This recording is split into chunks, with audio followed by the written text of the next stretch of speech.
ஒரு மாநிலத்தின் முதல்வரின் பிறந்த நாளை அவரை தலைவராக கொண்ட கட்சியினர் தொடர்ச்சியாக கொண்டாடுவது என்பது ஆச்சரியத்துரிய செய்தி அல்ல.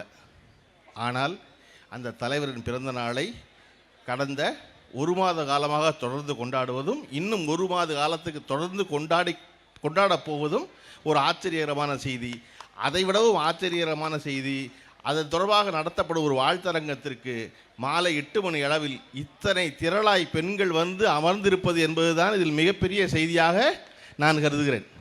என்னென்னா, யாரும் யார் பேச்சையும் கேட்க தயாராக இல்லாத ஒரு காலத்தில், அதான் எனக்கு தெரியுமே, அதான் எல்லாமே ஃபோனில் வந்துடுதே, நீ என்ன சொல்கிற அப்படின்னு சொல்லிக்கிட்டு இருக்கிற சூழலில் கிட்டத்தட்ட 2 மணி நேரமாக நடக்கும் ஒரு முதல்வரை பாராட்டி பேசும் கூட்டத்தில் இத்தனை ஆயிரம் பெண்கள் அமர்ந்து கேட்டுக்கொண்டிருக்கிறார்கள் என்பதற்காக அவர்களுக்கு முதலில் பெருநன்றியை சொல்ல கடமைப்பட்டிருக்கிறேன். நான் அண்ணன் மாவட்ட கழக செயலாளர் அண்ணன் மா சுப்பிரமணியம் அவர்கள் பேசும்போது, தொடர்ச்சியாக கூட்டம் நடத்துகிறோம், ஒவ்வொரு கூட்டத்துக்கு ஒரு புது புது பேச்சாளர் வர்றாங்க, பழனியப்பன் மட்டும்தான் நம்ம மாவட்ட கழகம் நடத்துகிற கூட்டத்தில் 2 கூட்டத்தில் பேசுகிறாருன்னு சொன்னார். எனக்கு அது பெருமைக்குரியதாக இருந்தாலும் கூட எனக்கு ரொம்ப ஆச்சரியமாக இருக்குது. என்ன அப்படின்னா, அண்ணன் மா சுப்பிரமணியம் அவர்கள் இன்று கூட்டத்தில் பேசினார் இல்லையா, தொடர்ச்சியாக 60 நாள் கூட்டங்களில் பேசுகிறார். 60 நாளும் வேறு வேறு வேறு வேறு சாதனைகள் சொல்லும் அளவுக்கு ஒரு ஆட்சி நடைபெறுகிறது என்பது தான் பெரிய மகிழ்ச்சி. ஒரு கூட்டத்திற்கு 3 சட்டமன்ற உறுப்பினர்கள் வந்து அமர்ந்திருப்பதும், பிரபாகர் ராஜா அவர்களை எனக்கு தெரியும், காரப்பாக்கம் அவரை வந்து இன்றைக்கி தான் நேரடியாக பக்கத்தில் உட்காந்து பேசுகிறேன். அவரை மதுரவாயல் தொகுதி எம்எல்ஏ அவர்களை, சோழிங்கநல்லூர் எம்எல்ஏ அவர்கள் இப்போ தான் வந்தாங்க.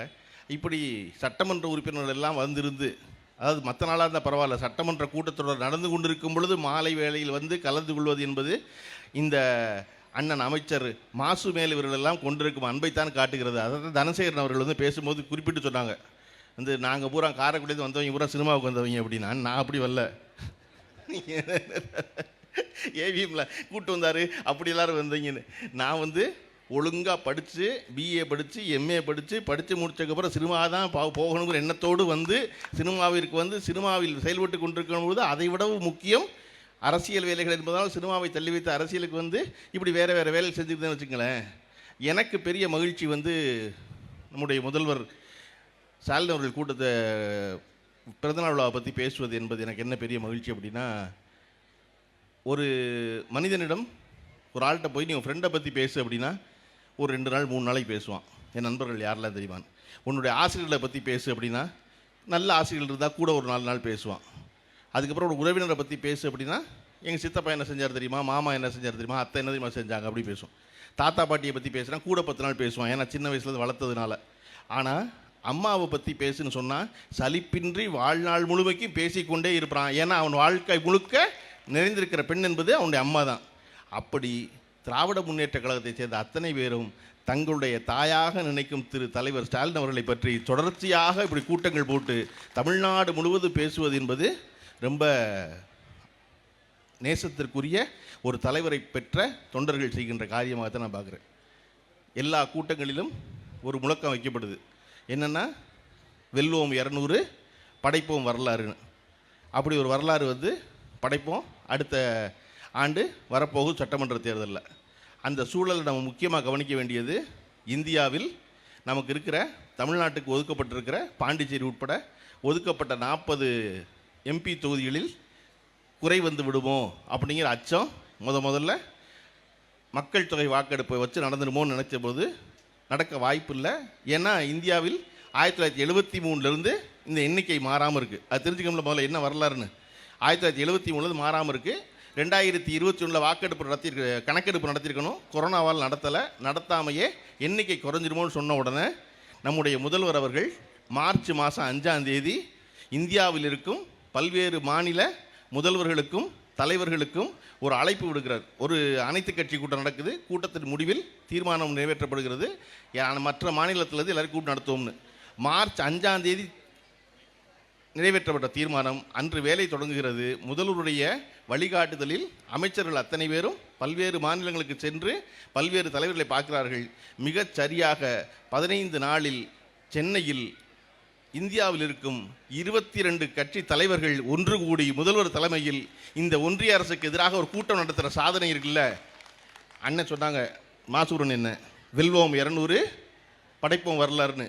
எனக்கு தெரிஞ்சு பிஜேபிக்காரன் தலைவரை என்னவாக்குறது முடிவு பண்ணிட்டான், பிரைம் மினிஸ்டர் ஆகிறது முடிவு பண்ணிட்டான். நீங்கள் தான் சீஃப் மினிஸ்டர் ஆகிறதுக்கு வேலை பார்த்துக்கிட்டே இருக்கீங்க. ஒரு தலைவர் கிட்டத்தட்ட 15 நாளில் இந்தியாவில் இருக்கும் எல்லா தலைவர்களும் ஒன்று திரட்ட முடியும்னா இப்போ கவனம் பூரா தமிழ்நாட்டு பக்கம் திரும்பிடும். தலைவர் கலைஞருக்கும் நம்முடைய தலைவர் முதல்வர் ஸ்டாலினுக்கு ஒரு வேறுபாடு தான் இருந்துச்சு. என்ன அப்படின்னா, இதுவரையும் அவர் மொழியாலையும் பேச்சாலையும் எழுத்தாலையும் பெரிதும் கவர்ந்து பெற்ற இடத்தை நம்முடைய முதல்வர் உழைப்பால் பெற்றார். அதை அவரே சொன்னார், நான் என் தலைவரை போல தமிழிலும் எழுத்திலும் பேச்சிலும் சிறந்தவன் அல்ல, எனக்கு தெரிந்ததெல்லாம் உழைப்பு உழைப்பு உழைப்பு மட்டுமேனாரு. அதை செஞ்சுக்கிட்டே இருந்தார்.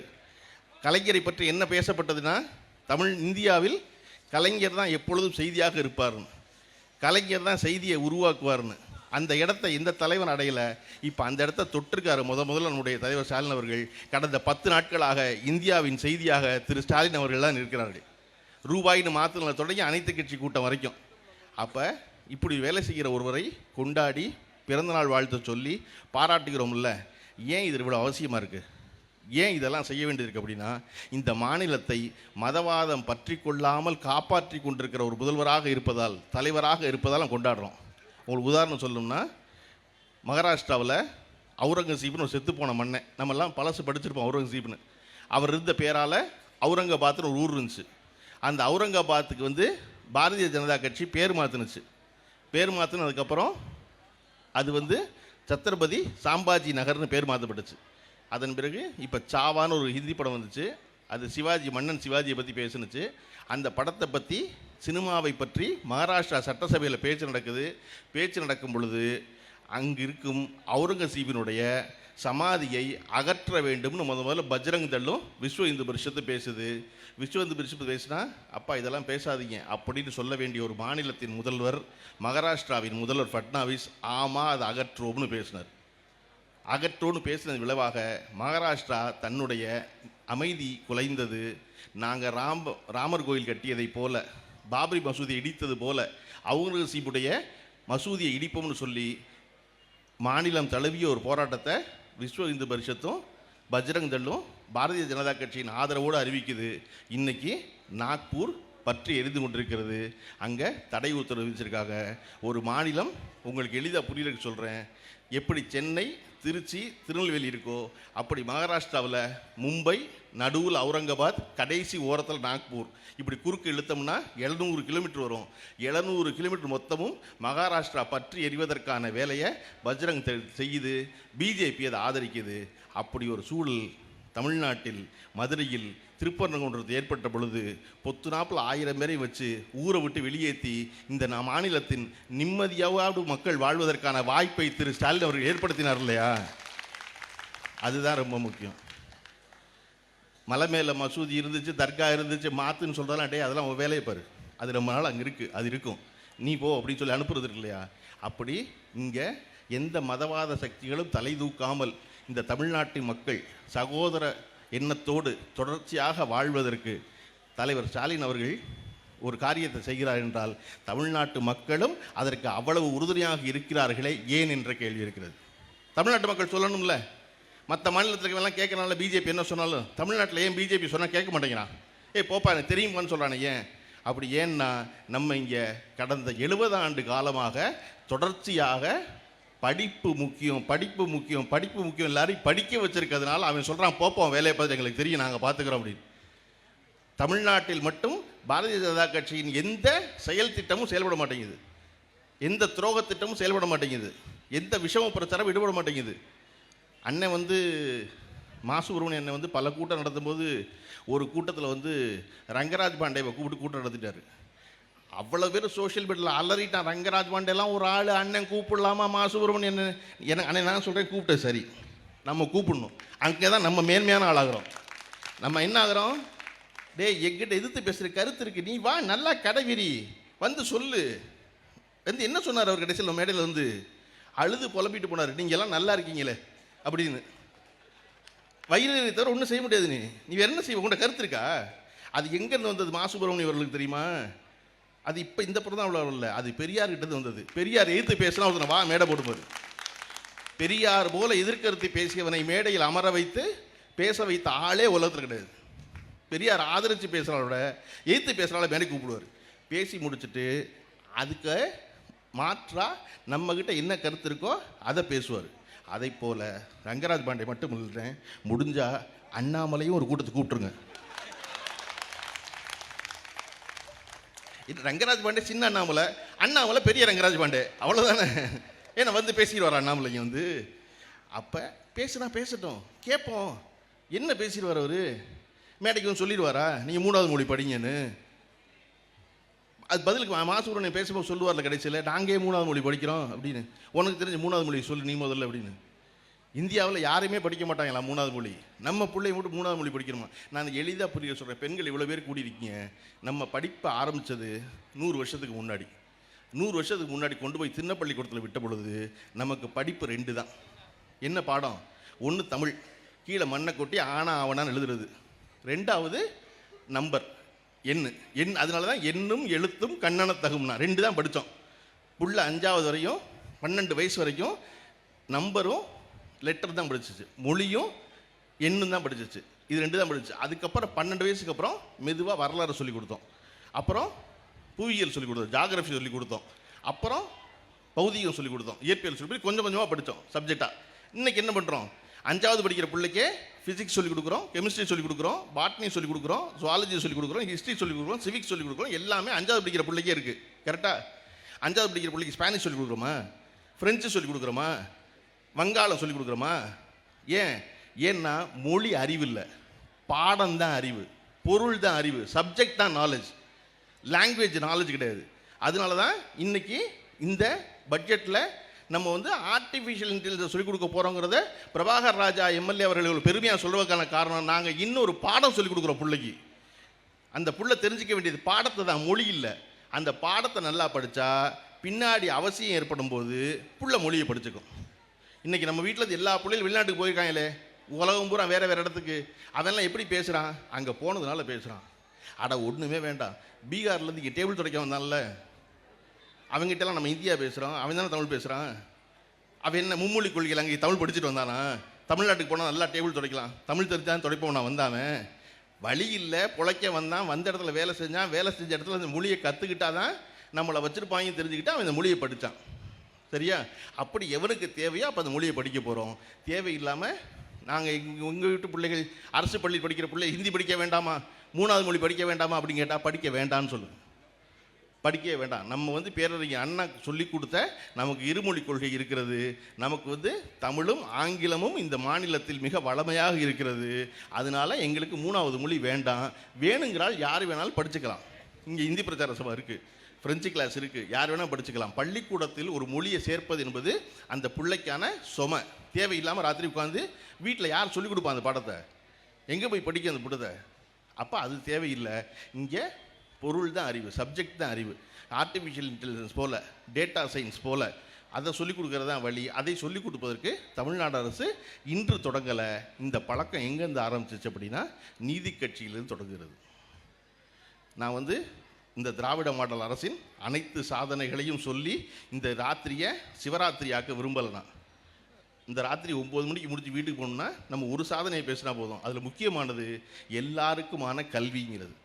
அது எங்கே தொடங்குது அப்படின்னா நீதி கட்சி காலத்தில் பிராமணை மட்டுமே படிச்சுக்கிட்டு இருக்கும் பொழுது பிட்டி தியாகராயர் என்பவர் ஏன் மற்ற சாதிகளில் ஒடுக்கப்பட்ட சாதியில் படிக்க வர மாட்டேங்கிறாங்க அப்படின்னா அவன் பூரா பசியில் இருக்கான், அவன் பூரா வறுமையில் இருக்கான், அவன் பூரா வேலைக்கு போகிறான் என்பதை உணர்ந்த பிட்டி தியாகராயர் முதல்ல சென்னை மாகாணத்தில் 1920களில் மதிய உணவு வழங்கி பள்ளிக்கூடத்துக்கு பிள்ளைகளை வர வச்சார். உலகத்திலேயே முதலில் படிக்க வந்தால் சாப்பாடு ஓடுவோன்னு சொன்ன முதல் மாகாணம் சென்னை மாகாணம் தான். அதை செஞ்சவர் பிட்டி தியாகராயர் தான் செஞ்சார். எப்படி இன்றைய முதல்வர் நம்முடைய தலைவர் திரு முத்துவேல் கருணாநிதி ஸ்டாலின் அவர்கள் காலை உணவு வழங்கிய பொழுது உலகமே உற்று பார்த்ததோ அதை போல கிட்டத்தட்ட 100 ஆண்டுகளுக்கு முன்னால் நீதி கட்சியை சேர்ந்த பிட்டி தியாகராயர் மதிய உணவு வழங்கிய போது உலகமே உற்று பார்த்தது. என்னது மெட்ராஸ் ஸ்டேட்டில் மத்தியான சாப்பாடு போட்டு பள்ளிக்கூடம் நடத்துகிறாங்களா அப்படின்னு. அதுதான் பின்னாளில் பெரியாரால் ஊக்குவிக்கப்பட்டது. பெரியார் கல்வி என்பது ஒடுக்கப்பட்டவரை போல பெண்களுக்கும் மிக முக்கியம்னு பேசின ஒருத்தர் பெரியார். இன்னைக்கு பெரியாரை சீமானில் தொடங்கி எச் ராஜாவிலிருந்து அண்ணாமலை வரை யாருக்கும் பிடிக்க மாட்டேங்குது. ஏன்? சாமி கும்பிடாதுன்னு சொன்னதுனாலயா? இல்லை, பொம்பளை பிள்ளைகளை படிக்க சொன்னதுனால, பொம்பளை பிள்ளைகளை சமமாக நடத்துன்னு சொன்னதுனால, பொம்பளை பிள்ளைகள் சொத்துல பங்கு விடுன்னு சொன்னதுனால, இதையெல்லாம் சொன்ன கிழவன் பெரியார். அதனால வேண்டாம் பெரியார் அப்படின்ற பெரியார் தான் திருப்பி அதை வலியுறுத்துறாரு. பின்னாளில் அதையே அண்ணா வலியுறுத்துகிறார். பொய்ச்சிரிப்பும் புரட்டும் உலகம் நிலவும் உலகில் நம் வாழ்க்கை பாதை நேராக இருக்க வேண்டுமெனில் கல்வியை தவிர வேறு வழி இல்லை, கல்வியை தவிர வேறு கதி இல்லைங்கிறார் அண்ணா. அண்ணாவின் தொடர்ச்சியாக வந்த கலைஞர் அதை அழுத்தி பிடித்துக் கொள்கிறார். 1975 கலைஞர் மதுரை அமெரிக்கன் கல்லூரியில் தமிழ் மன்றத்துக்கு பேச்சாளராக போகிறார். அவருடைய துவக்க விழாவுக்கு முதலமைச்சர் கலைஞரோடு உடனிருப்பவர் அன்றைய மின்துறை அமைச்சர் ஓபி ராமன் அவர்கள். ஓபி ராமன் ஒரு பெரிய வழக்கறிஞர், அவரும் கூட போகிறாரு. அந்த கூட்டத்தில் கலைஞரை வரவேற்றி பேசிய மதுரை அமெரிக்கன் கல்லூரியுடைய மாணவர் மன்ற செயலாளர் சொல்கிறாரு, கலைஞர் ஒரு படிக்காத மேதை, கலைஞர் ஒரு படிக்காத மேதை. படிப்பு ஒருவர் வாழ்க்கையில் முன்னேறுவதற்கு ஒன்றும் அத்தனை கட்டாயமில்லை என்பதற்கு வாழும் உதாரணம்தான் கலைஞர். அவர் அடைந்திருக்க உயரம் அளவிட முடியாதது அப்படின்னு சொல்லி கண்ணதாசனுடைய ஒரு பாட்டை உதாரணமாக சொல்கிறாரு. வாழை மரம் படித்ததில்லை, கனி கொடுக்க மறந்ததா, வான்முகிலும் கற்றதில்லை, மழை பொழிய மறந்ததா, கற்றதினால் அறிவு பெற்றோர் 1000 உண்டு, பாடம் படிக்காத மேதைகளும் பாரினில் உண்டு அப்படின்னு பாட்டை சொல்லி கலைஞரை கொண்டாடி பாராட்டுறாரு. கலைஞர் பேச வரும்போது சொல்கிறாரு, தம்பி என் மேல் கொண்ட அன்பின் காரணமாக படிக்காத என்னை உயர்த்தி பேசினார், பேசக்கூடாது. உங்களுக்கு யார் தெரியுமா உதாரணம்? யாரை போல நீங்கள் வரணும் தெரியுமா? இந்த உட்கார்ந்துருக்காரு அமைச்சர் ஓபி ராமன், அவரை போல வரணும். அவர் இந்த கல்லூரியின் முன்னாள் மாணவர், அவர் மாநிலத்தில் அதிக மதிப்பெண் பெற்று வெற்றி பெற்றவர், அவர் இந்த மாநிலம் புகழும் வழக்கறிஞர், தன்னுடைய கல்வியின் காரணமாக இன்று அமைச்சரவை அலங்கரித்துக் கொண்டிருக்கிறார். ஓபி ராமனை போலத்தான் நீங்கள் வரணுமே ஒழிய ஓபி ராமனை தான் வழிகாட்டி எடுத்துக்கணும், என்ன எடுத்துக்காதீங்க. ஏன்னான்னு சொல்கிறாரு, விதி விலக்கு வழிகாட்டி ஆகாதுங்கிறார் கலைஞர். விதி விலக்கு வழிகாட்டி ஆகாது, அதை வச்சுக்காது அப்படின்னு. அதை வச்சுக்க கூடாது. ஒரு தலைவன் சொல்லணும்ல, தன்னை புகழ்ந்தா பிடிக்கும்ல. ஆமாம், நான்லாம் படிக்காமல் பிரமாதமாக வந்தவன், ஓபி ராமனுக்கு மேலே நான் தானே சொல்லணும். ஆனால் சொல்லாமல் நீ யாரை வச்சுக்கணும்னா, யார் படித்திருக்கிறாரோ அவரை உதாரணமாக கொள், என்னை உதாரணமாக கொள்ளாதுன்னு சொன்ன தலைவர் இருக்கார் இல்லையா, அந்த தலைவரின் வழியாகத்தான் 1922 ஜூன் மாதம் 13 நம்ம திருவள்ளூர் மாவட்டத்தில் எண்ணும் எழுத்துங்கிற திட்டத்தை துவங்கி வச்ச நம்முடைய முதல்வர் ஸ்டாலின் அவர்கள் சொன்னார், வாழ்க்கையில் தரம் உயர்வதற்கு ஒரே வழி கல்வி மட்டும்தான். படிக்காத ஒருவர் சாதித்தார் என்று யாரையாவது காட்டினால், படித்ததனால் சாதித்த 1,00,000 பேரை நம்மால் காட்ட முடியும். படிக்காமல் ஒருத்தர் சாதித்தார் என்று சொல்வது நம்மளை சூழ்ச்சி வலையில் சிக்க வைப்பது. இவனெல்லாம் படித்து விட்டானே என்ற எரிச்சலில் சொல்வது. அதனால் படியுங்கள் படியுங்கள் படியுங்கள்னாரு தலைவர் ஸ்டாலின் அவர்கள். ஸ்டாலின் அவர்கள் படியுங்கள் படியுங்கள் சொன்னது எங்கேருந்து வருது? நீதி கட்சியிலிருந்து வருது. 1920 வருது, 2024 2021 குளத்தூரில் சொல்கிறது. அப்போ கிட்டத்தட்ட 100 ஆண்டு காலமாக ஒரு மாநிலம் படிப்பதை பற்றியே கவலைப்பட்டு கொண்டே இருக்கிறது. அதிலும் குறிப்பாக பெண்கள் படிப்பதை பற்றி. கலைஞர் அவர்கள் 89 முதல்வராக பொறுப்பேற்றுக் கொண்ட பிறகு 8வது வரை பொம்பளை பிள்ளை படித்தா கல்யாணத்துக்கு 5000 ரூபா கொடுப்போம்னாரு. நிருபர்கள்லாம் கேட்டாங்க, அது என்ன பொம்பளை பிள்ளை யார் கல்யாணம் பண்ணாலும் நீ 5000 கொடுக்க வேண்டியதானே, அதனை 8வது வரையும் படித்தா கொடுக்குறது அப்படின்னு கலைஞர் உடனே சொன்னார். அப்படியாவது 8வது வரையும் பொம்பளை பிள்ளைகளை படிக்க வைப்பீங்களே, அதுக்காக தான் சொல்கிறேன்னாரு. அதன் பின்னால் அது தாலிக்கு தங்கமாக மாறியது. நம்முடைய முதல்வர் ஸ்டாலின் அவர்கள் நினைச்சாரு, தாலிக்கா தங்கம் கொடுக்கறது, இந்த பொம்பளை பிள்ளையிலேயே தங்கமாக மாற்றணும், எப்படி மாற்றுறது இல்லையா? ஒரு தடவை 1 கிராம் தங்கம், 1 பவுன் தங்கம் என்னென்ன போகிறோம்? ஒரு பொம்பளை பிள்ளை நல்லா படித்து நல்லா வேலைக்கு போய் நல்லா இருந்தால் அந்த பொண்ணு எத்தனை பவுன் தங்கம் வேணாலும் வாங்கிக்கும்.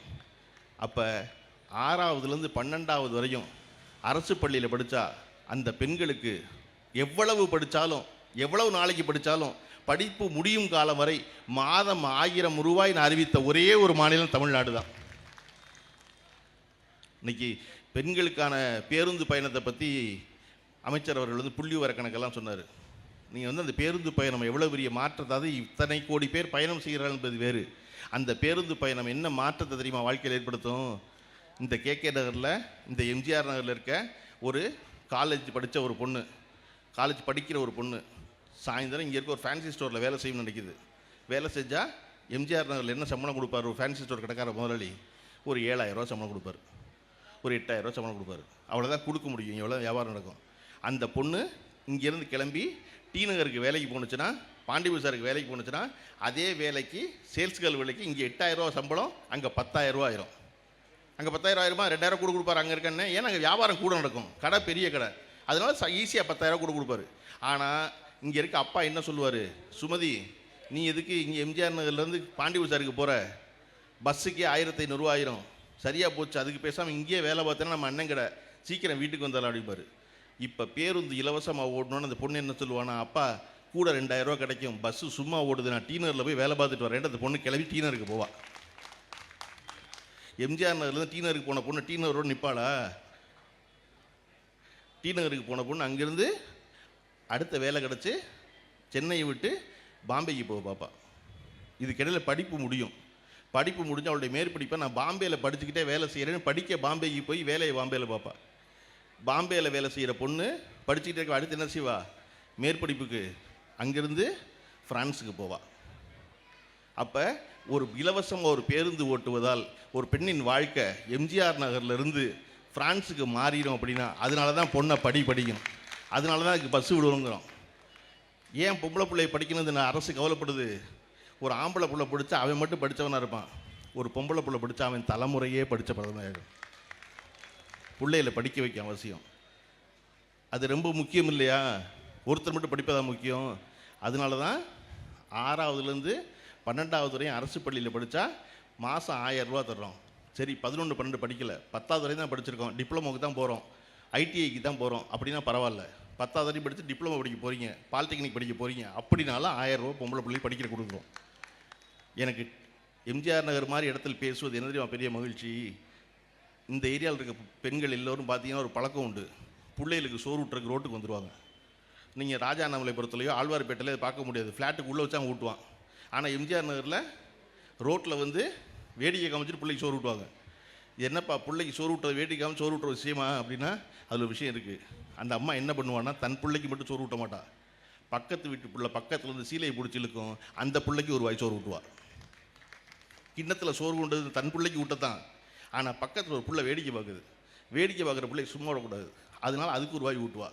அப்படி அரசு பள்ளியில் 6வதுலேருந்து 12வது வரையும் படித்தவங்களுக்கு தான் மாதம் 1000 ரூபான்னு சொன்ன முதலமைச்சர், அரசு உதவி பெறும் பள்ளி இருக்கு இல்லையா, அந்த பிள்ளையெல்லாம் வேடிக்கை பார்த்து இல்லையா, அந்த பிள்ளையெல்லாம் வேடிக்கை பார்க்குது, ஒரு கவலத்தை அந்த பிள்ளைக்கு ஊட்டுண்டா அந்த பிள்ளைகளுக்கு மாதம் 1000 ரூபா பொம்பளை பிள்ளை எந்த பள்ளிக்கூடத்தில் படித்தாலும் பரவாயில்ல கூடு அப்படின்னு. அடுத்து வேடிக்கை பார்த்த பிள்ளை யார்? நம்ம ஆம்பளை பைய. என்னங்க நீங்கள் பொம்பளை பிள்ளைகளுக்கு கொடுக்குறீங்க, நாங்கள் என்ன செஞ்சோம்? அதுக்கு மட்டும் புதுமை பெண் திட்டம்னா நாங்கள் ஆள் இல்லையா, வாங்க அப்படின்னு தமிழ் புதல்வன்னு ஒரு பேர் வச்சு போன ஆகஸ்ட்லேருந்து ஆம்பளை பிள்ளைக்கும் 1000 ரூபா. ஒரு மாநிலம் தொடர்ச்சியாக படிப்பவர்களுக்கு பணம் கொடுத்து கொண்டே இருக்கிறது, தொடர்ந்து படின்னு. அப்படி படிக்க வச்சதுனால இந்த திராவிட முன்னேற்ற கழக ஆட்சி வந்த பிறகு, இந்த திராவிட மாடல் நாயகர் ஆட்சிக்கு வந்த பிறகு பெண்கள் படிப்பின் எண்ணிக்கையில் 35 விழுக்காடு கூடியிருக்கிறது. 100க்கு 30 பேர் படித்தாங்கன்னா இப்போ 50 பேர் படிக்கிறாங்க. இது கூடியதற்கான காரணம் அவர்களுக்கு ஊக்கத்தொகையாக கொடுத்த 1000 ரூபா. 3.5 லட்சம் பெண்கள் அதிகமாக படிக்கிறாங்க, 2 லட்சம் ஆண்கள் படிக்கிறாங்க.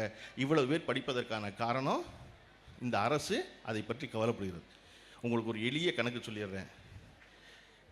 இந்தியாவினுடைய மோடி அரசு மொத்த இந்தியாவுக்கு செலவழிக்கிற பணம் 76,000 கோடி ரூபா. 78,272 கோடி ரூபா. நம்ம தமிழ்நாட்டுக்கு மட்டும் செலவழிக்கிற பணம் எவ்வளோ தெரியுமா? 48,000 கோடி ரூபா செலவழிக்கிறோம் நம்ம. ஒரே ஒரு மாநிலம் தமிழ்நாட்டுக்கு. மொத்த இந்தியாவுக்கு 70,000 கோடி ரூபா செலவழிக்கிறான். அதில் எவ்வளோ தருவான்? நமக்கு 2,000 கோடி ரூபா தருவான். நம்ம முதல்ல என்ன சொல்கிறாரு, அந்த 2,000 கோடி ரூபா நீயே வச்சுக்க, எங்களுக்கு தேவை 46,000 கோடி ரூபா வேணும் என் பிள்ளைய படிக்கிறதுக்கு. இதுக்கு எதுக்கு நீ இந்த 2,000 கோடியை கொடுத்துட்டு அதுக்கு வந்து நீ எனக்கு 3வது மொழியை வேற ஒன்று படிக்கணுங்கிற, அதெல்லாம் படிக்க முடியாது, நீ இப்போ நான் வச்சுக்க மாட்டேன், நீ 10,000 கோடி ரூபா கொடுத்தாலும் எனக்கு வேண்டாம், இந்த மும்மொழி கொள்ளையை ஒத்துக்க மாட்டேன் நான், நான் என் பொம்பளை பிள்ளைகள் படிக்க வைப்பேன், நான் என் ஆம்பளை பிள்ளைகள் படிக்க வைப்பேன். இந்த மாநிலத்தில் பெண்ணாய் பிறப்பதற்கு மாதவம் செய்திடல் வேண்டுமம்மான்னு மற்ற மாநிலத்து பெண்கள்லாம் பொறாமைப்படும் ஒரு ஆட்சியை நடத்தி கொண்டிருக்கும் முதல்வர் சொல்கிறாரு, எனக்கு நீ பணம் தர வேண்டாம், நான் பணத்தை வச்சுக்கிறேன் அப்படின்னு. அப்போ இந்தியாவை ஆளும் பாரதிய ஜனதா அரசு எதற்கு முக்கியத்துவம் கொடுக்கிறது, எதற்கு பணம் செலவழிக்கிறது? தமிழ்நாட்டில் ஆண்டு கொண்டிருக்கும் திராவிட மாடல் நாயகர் திரு முத்துவேல் கருணாநிதி ஸ்டாலின் எதற்கு பணம் ஒதுக்குகிறார், எது அவசியம் என்று நினைக்கிறார் என்பதை சிந்தித்து பார்த்தால் அண்ணன் மா சுப்பிரமணியம் அவர்கள் சொன்னது போல வெல்வோம் 200 படைப்போம் வரலாறு என்பது மட்டுமல்ல, இந்தியாவிற்கே வழிகாட்டியாக நம்முடைய முதல்வர் தலைவர் ஸ்டாலின் அவர்கள் வரப்போகும் நாள் வெகு தூரத்தில் இல்லை. இந்த பிறந்தநாள் மட்டுமல்லாது தொடர்ந்து வரும் பிறந்தநாள்களில் தொடர்ச்சியாக அவரை வாழ்த்துவோம், வாழ்த்துவதில் மகிழ்வோம். வணங்கி மகிழ்கிறேன். நன்றி, வணக்கம்.